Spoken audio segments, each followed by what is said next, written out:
Carnage in Ukraine. Bodies of civilians reveal possible war crimes in the town of Bucha. Anguish among generations of women taking children to safety while their men fight the Russians. Those who stayed find shelter in unusual places. And the sounds of peace as music transcends war. Now, on the Inside Story, Carnage in Ukraine.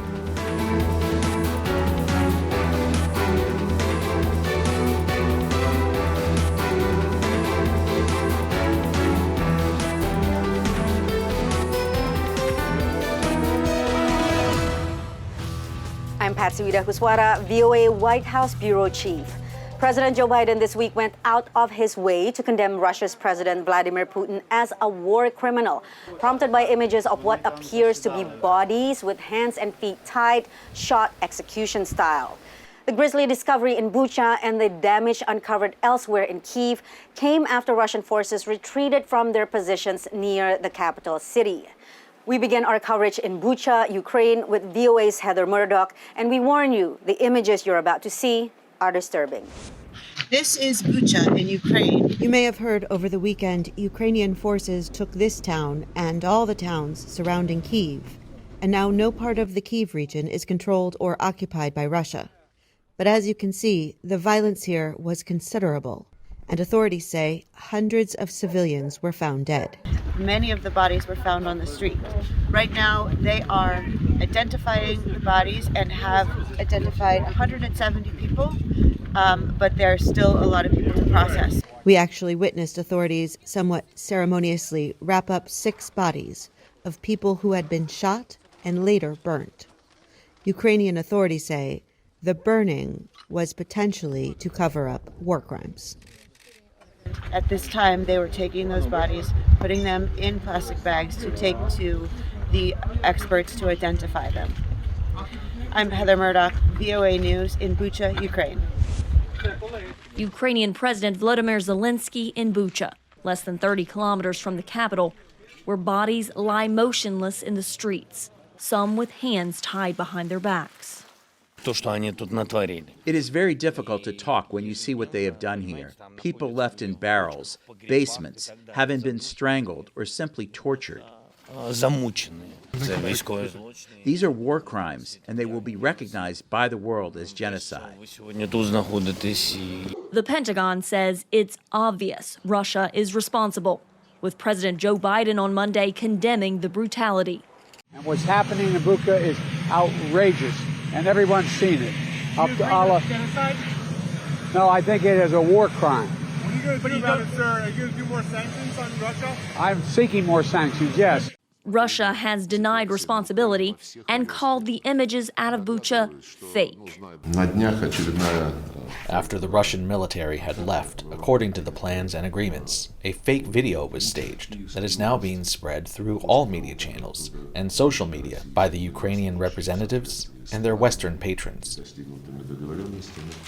But satellite imagery shows bodies had lain in Bucha for weeks before Russian troops left. Pentagon Press Secretary John Kirby said most of the Russian troops amassed near Kyiv and its suburbs have retreated, moving out to resupply as Ukrainians attack them. The Russians have, at least for the time being, given up on a ground offensive against Kyiv.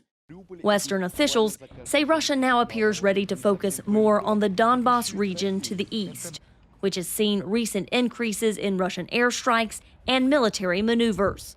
And Ukrainian officials warn that atrocities in the towns and cities that they haven't reached could be even worse than those in Bucha. Carla Babb, VOA News, the Pentagon. Weeks of being pummeled by Russian attacks is creating a sense among locals in western Ukraine to prepare for a long war. Many say they will not accept a peace agreement that includes ceding territory to Russia, even if their leaders can eventually make a deal. VOA's Heather Murdoch reports from the Ukrainian cities of Lviv and Ternopil. Here in Ternopil, a western Ukrainian city packed with displaced families, aid workers are preparing food, clothes, and other necessities for local war victims, and to send to the east, where battles still rage despite ongoing peace talks. Many say they don't want a peace deal that means giving up land to Russia, and they are preparing to live in a country at war for months or even longer. We don't want these peace talks to end in an agreement that would be bad for Ukraine. We want to free our land, and for that we are ready to fight until the end. Religious leaders in the area echo the popular sentiment, but they worry about the devastating impact the war has already had on Ukrainian fighters and civilians, including millions who have fled their homes. War is about chaos and ruin. In the same way cities get ruined, a person gets destroyed inside. After you come back from the war, you can't be the same person. Major cities in the east now appear abandoned in places, and western cities, like Lviv, are overflowing with displaced people, many separated from their loved ones. My daughter and grandchildren are in Slovakia. My older daughter is in Kyiv. And me and my son-in-law are here in Lviv. She says she hopes the war will end soon because Lubava, who preferred not to provide her last name, like so many other farmers, needs to start planting soon if she is to harvest this year. Aid workers in Ternopil say they fear Ukraine could become frozen in an endless war. And while they may reject the idea of giving up Ukrainian land, some volunteers say they still support peace talks. You always need to speak. Intelligent people should talk because human nature is designed so people can communicate. This is why we need to do everything we can to make a ceasefire. He says when leaders negotiate, it mitigates the amount of violence on the ground. But other clergy warn that if a deal is reached, it will only be valuable if people keep the promises made in the pact. Heather Murdoch, VOA News, Ternopil and Lviv, Ukraine. Uprooted from their homes and now fleeing for safety, many Ukrainian families have been forced to separate in order to survive. With the men staying back to fight the Russians, generations of women are leaving with their children and grandchildren, seeking refuge in neighboring Poland. VOA's Celia Mendoza is in the border village of Medica. A few weeks ago, Vita Pavlina was an ordinary Ukrainian grandmother. Today, she's a refugee. In Soviet times, we lived well. We probably don't need Russia after this. I don't know how to explain it. Pavlina had to flee Kyiv with her grandchildren fearing for their lives.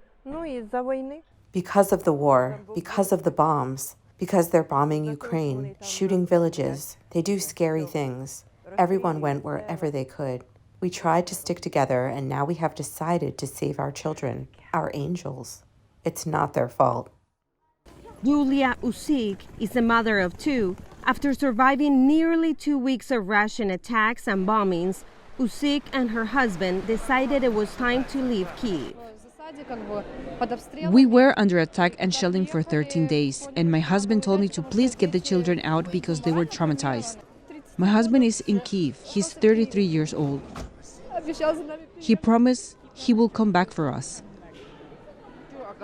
Lilia Kostenko is the grandmother of two youths, Timur and Damir. For her family, the plan initially was to flee to a cottage outside of Kyiv. But as the Russian forces drew closer, plans changed. Our husbands told us go to Lviv. Our daughter's friends took us in at their place. And then explosions started again. They blew up the airport there, and we decided to leave, now with our daughter's friends. Kostenko never imagined she would have to live through war in the 21st century, more than 75 years after the end of World War II. My grandfather fought in Poland, and it's horrible, of course. I remembered it.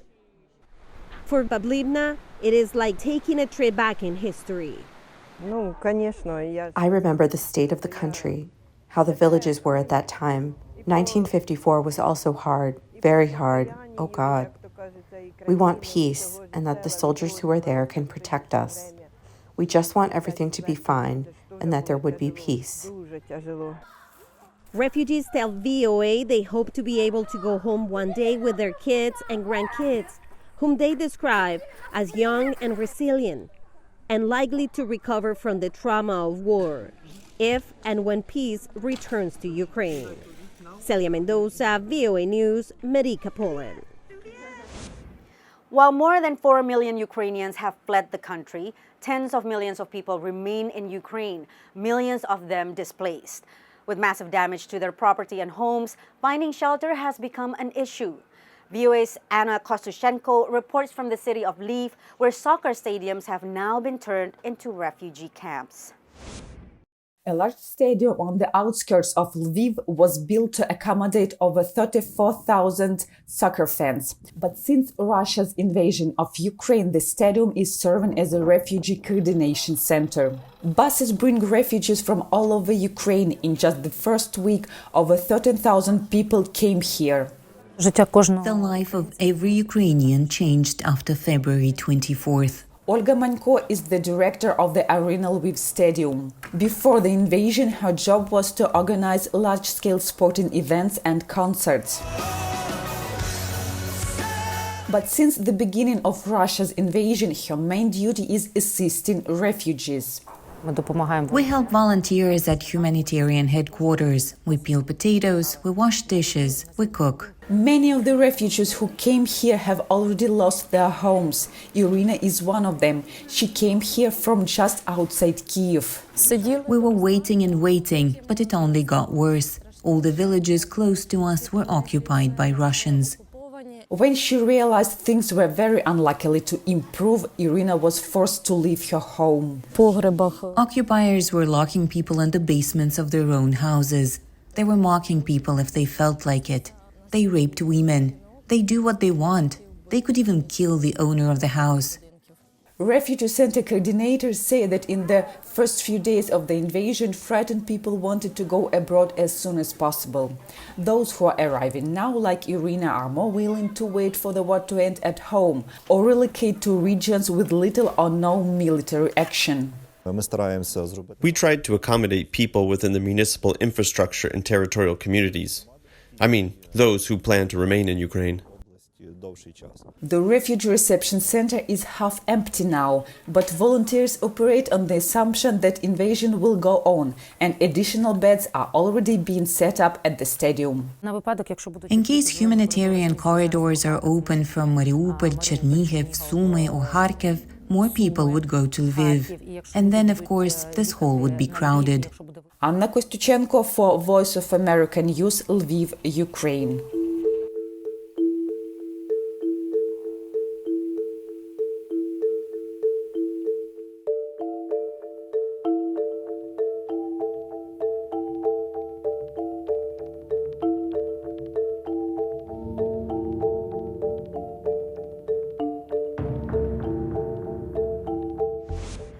A growing food crisis in Ukraine is bringing several United Nations agencies together with other aid organizations to help feed the hungry refugees. Cindy McCain, widow of Senator John McCain, is the U.S. ambassador to the United Nations Agencies for Food and Agriculture. VOA Eastern European Bureau Chief Miroslava Gongadze caught up with her while visiting operations in Poland. I came here specifically so that I could take a look at the operations that were going on here at reception centers, how our UN agencies are performing, and where we can figure out the gaps. And as you know, there's a huge food crisis. So my role in this is to see what else we can do, how we can manage this, and how we can do more with less. And that's my primary role here. But I have to say, I was utterly overwhelmed with the graciousness and the kindness of the Polish people. This is a lesson in how to treat your fellow man here.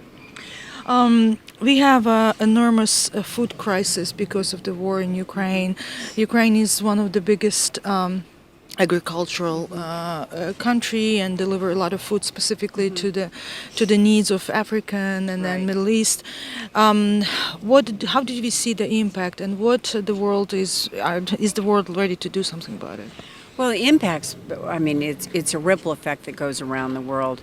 I think what we need to be concerned with right now is in the immediate needs, of course, of the people that are en route or have already arrived in various parts of Europe now, not just Poland but other parts, and also we have to look at the long term. I mean, how do we now make it sustainable to be able to manage and to be able to feed people, give them dignity of life, give them a future. And that's a big job. And so all of our UN agencies are working together on this to not only work on the immediate needs, but work on the long-term plans of it. And it's a huge problem, as you know. Are those agencies effective? I'm hearing different views, different assessments. Do you think that international agencies are fast and effective enough in this crisis? Well, I think, for instance, agencies that are emergency relief agencies like World Food Program are meant to do just that. They are fast, they are nimble, they're in a nanosecond on most of these things.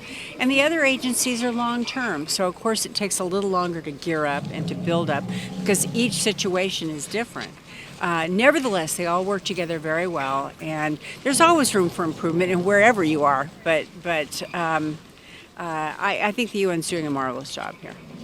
About their presence on the ground, I talked to some representatives from Ukrainian government, and they are asking for more foot on the ground from international community. They said that they don't see them there, and it's important for them to understand what is going on the ground, to have a better assessment of the needs.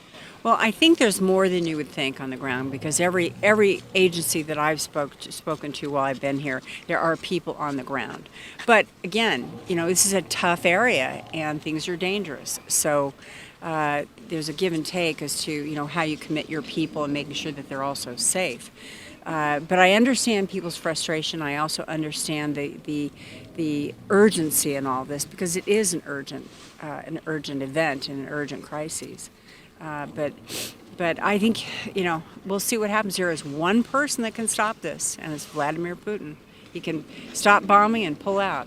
What we do as a group, my group here, is to feed and to not just short-term feeding, but long-term feeding, finding seeds now, making sure that we can produce crops. There are crops in the ground right now, but we may not be able to get them out of the ground because of mining, because of all the other issues that are coming about. We'll get some of it out, but we won't get all of it out. And so therein lies a huge worldwide problem. I think that if we carefully manage this and making sure, keeping in mind that food and agriculture being my most important part of this, but working together and being, as you've seen, the world community is unanimously against this whole thing. And so I think you'll see a world community galvanized and being willing to absorb a lot of this and making sure that these people have dignity and respect. I mean, this is a terrible thing that's happening. The war in Ukraine is drawing coverage from journalists around the world, putting themselves in danger to bring you the stories. VOA Seruan Kaijo takes you inside war reporting in today's Press Freedom Spotlight. Amid the crackle of gunfire and thud of a shell hitting, journalists run from a column of flames. This footage, shot in the Ukrainian city of Irpin in early March, is becoming a common scene in a war that has so far claimed the lives of 4 journalists and left others wounded. Media groups and international bodies are stressing safety and reminding all sides that journalists are civilians, not military targets. Warnings increased after Fox News journalists Pierre Zakrzewski and Alexandra Kushinova were killed and correspondent Benjamin Hall was seriously injured near the capital Kyiv on March 14. A day earlier, award-winning American filmmaker Brent Renaud was killed and his colleague Juan Arredondo was injured in Ukraine when their vehicle came under fire. And on March 1, a Russian strike on a TV tower in Kyiv killed Yevgeny Sakun, a Ukrainian camera operator for Live TV.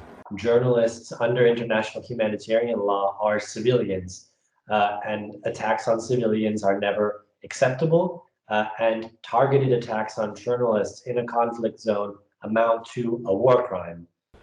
Journalists on the ground are in need of equipment and other help, which is why Reporters Without Borders on March 12 opened a resource center in Lviv near the Polish border.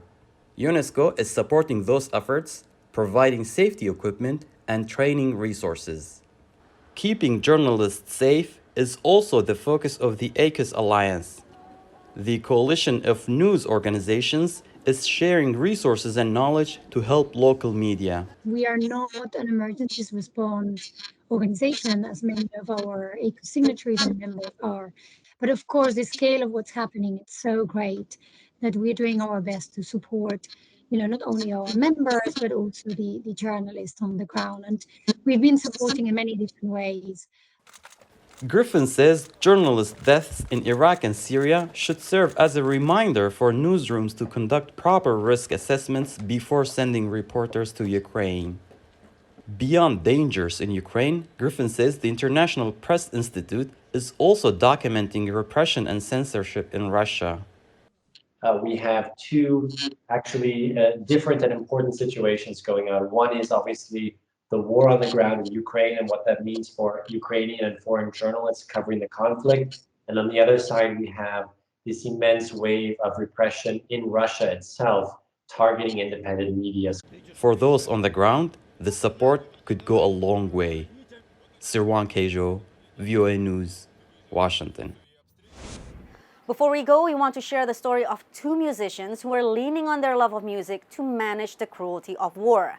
Jacopo Lucy has the story of a decade-long friendship that remains strong despite the conflict between their homelands.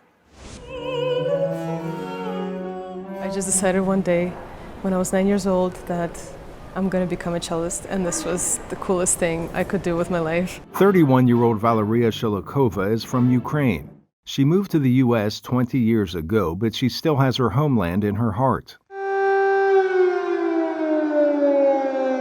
There's nothing like watching your home burn down. I felt horrible for the next few days, just shattered. And everything hurt. I mean, it was grief. Shilokova still has her father, relatives, and friends in Ukraine. She says the images from Ukraine make her cry every day. But in the middle of her torment, a message from a friend. He reached out to me first. It was a very genuine, touching message. Just saying that, that he's heartbroken and that he's with and he feels my grief. Nikita Morozov is a 35-year-old Russian violinist. He grew up in Montreal, Canada, and often performs with Shilokova. They have been friends since they met more than a decade ago at the Juilliard School in New York City. I love playing with Nikita, and playing with Nikita reminds me the best of what music is about, and it's mostly a feeling of connection and feeling like you're on the same wave with somebody. I think it's really important to use discernment and to find, what is the source of the problem, which is Putin. And it is not the Russians, because there are so many Russians who are against this war. The bond with Morozov helps Shilokova deal with this moment. And to her, it's completely irrelevant that he is from Russia. Well, I think it's humanity above all else. I mean, I've never seen Nikita as a Russian violinist, and I've never seen myself necessarily as a Ukrainian cellist, and I think it's mutual. For Shilokova, music is what helps her to get through the day. So let's take a minute of silence. Thank you. This is the only thing that takes my mind off of my grief right now. There are two things: is being with people and playing music. That's why Morozov feels like he must take care of Shilokova more than ever, something he says everybody should do now with all the Ukrainians around the world. I think, when we go through something difficult and we're there for each other, bonds are made and connections are made, and they're much stronger because you go through something extremely difficult together and you're there for each other, and definitely the friendship becomes stronger. A music-based friendship that transcends war between countries. For Jacopo Lucy in Washington, Arash Arabasadi, VOA News.